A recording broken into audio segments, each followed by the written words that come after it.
जब अपना ही सिक्का खोटा निकले तो फिर दूसरों से क्या गिला। गुड़िया बाजी को तो जैसे आजमाइशों ने घेर लिया है। एक तरफ बेवा बहन का दुख तो दूसरी तरफ भाइयों की बदसलूकी ने गुड़िया बाजी को अंदर से तोड़ दिया है। शाहरुख का गुड़िया बाजी पर हाथ उठाना कोई मामूली बात नहीं थी। जो बहन अपने बहन भाइयों को माँ बाप से भी बढ़कर प्यार करे, इनकी हर जरूरत का ख्याल रखे, तो जब इसके साथ ये सलूक किया जाए तो वो जीते जी मर जाती है।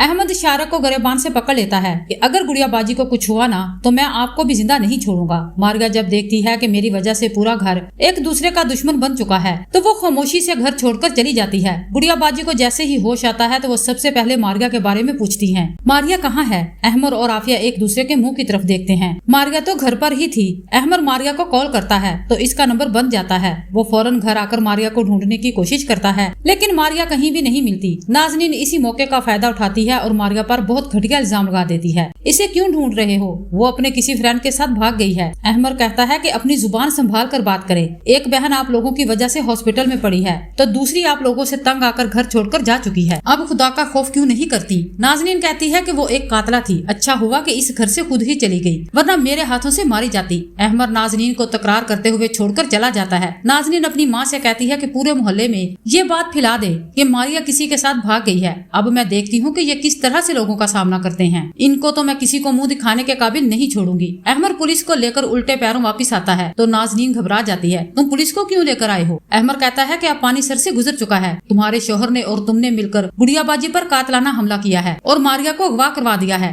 नाज़नीन कहती है कि झूठ साफ झूठ। पुलिस वालों को अपनी सफाई देने की कोशिश करती है, लेकिन वो नाज़नीन को और इसकी माँ को भी अरेस्ट कर लेते हैं। और शारिक अपने कमरे में बड़े मजे से मोबाइल देख रहा था। शोर की आवाज सुनकर जब वो बाहर आता है तो पुलिस इसे भी पकड़ लेती है। शारिक सरेआम अहमद को धमकी देता है कि तुम मेरा कुछ नहीं बिगाड़ सकते। मैं वापस आकर तुम्हारे साथ वो करूंगा जो सारी दुनिया देखकर तुमसे इबरत हासिल करेगी। पुलिस वाले जबरदस्ती इन लोगों को उठाकर ले जाते हैं और लॉकर में बंद कर देते हैं। नाज़नीन वावेला मचाने की कोशिश करती है तो शारिक कहता है कि अब कुछ नहीं हो सकता। पहले तो गुड़िया बाजी ने ढेरों पैसे लगाकर मुझे छुड़वा लिया था, अब मुझे लगता है कि सारी जिंदगी जेल की दाल ही पीनी पड़ेगी। दुआ करो कि गुड़िया बाजी बच जाएं, वरना हमें तो फांसी के फंदे से कोई भी नहीं बचा सकता। इधर आप देखेंगे कि मारिया डरी सहमी एक पार्क में बैठी होती है। अहमद की नजर जब इस पर पड़ती है तो इसके पैरों तले से जमीन निकल जाती है। मारिया तुम यहाँ क्या कर रही हो? मारिया अपने भाई के गले लगकर फूट फूट कर रोने लगती है। मुझ जैसी बदनसीब के लिए तो कोई भी ठिकाना नहीं है, न सर पर छत है और न ही जमीन। अहमद अपनी बहन को तसल्ली देता है कि हर बुरे वक्त के बाद अच्छा वक्त जरूर आता है और मुझे पूरी उम्मीद है